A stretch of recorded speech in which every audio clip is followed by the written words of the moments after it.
Hi everyone, it's Juliet Grandma's Creations. Thanks for joining me again. My gadget this week is these, the Frixion pen. They come in different colours. I've recently acquired green, black, blue, red, and they also come with a thicker nib or a finer nib. There, finer. You can also get them in other colours, I think, because I saw them in pink today and in a quite a light blue as well. So they were intended or created for paper, and I don't know who, but somebody in the sewing world tried them out on fabric, and hey presto, we now use them a lot on fabric. So I'll show you how they work. So first of all, we've got the finer nib, and we write on the paper the blue one and the red one. And then if you notice, it's got an end on it that's sort of a rubberized silicone end. And what you can do is you can rub, and this is what makes it a Frixion pen, is that the friction created by the rubbing, or the heat that happens when you rub, is what takes the mark away.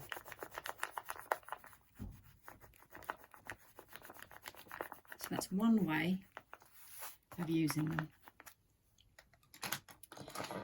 So this is the other way on paper. So these are the thicker nibs. That's the ones that I use the most, because it doesn't tend to drag so much actually on fabric.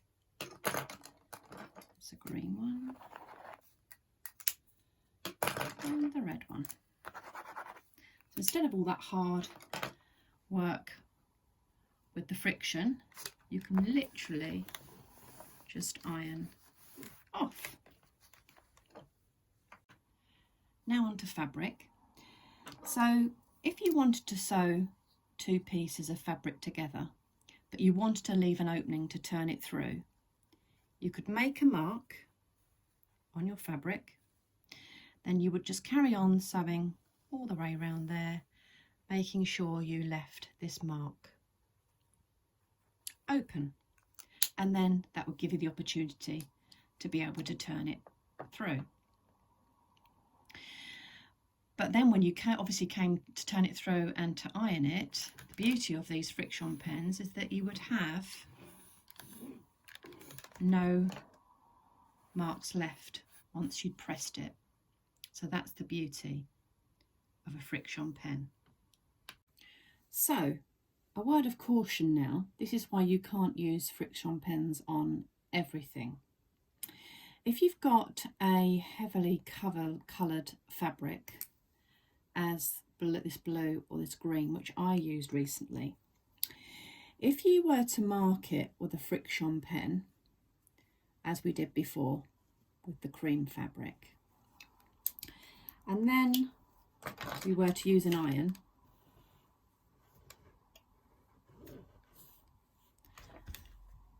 can you see what's happened? It leaves behind this white residue. So you do have to test your fabric before you use these pens. The other thing you need to remember is if the fabric gets cold in the future, once the project is completed or whatever, the marks may well come back, because these Frixion pens weren't actually designed to go on fabric. But if you're marking up seams or something like that, these are the perfect tool for that, and I wouldn't be without mine. So that was the Frixion pen. I hope if you've never tried them for sewing, you'll give them a go. I hope if you don't own one and you'd like to give them a go, you'll buy some, and please let me know how you get on. So I hope you've enjoyed this video. If you have, please hit the like button and the subscribe button. And you can also find me over on Instagram, where you can find all my other links to my Pinterest and my Facebook too. So nice to see you. See you next time. Take care for now.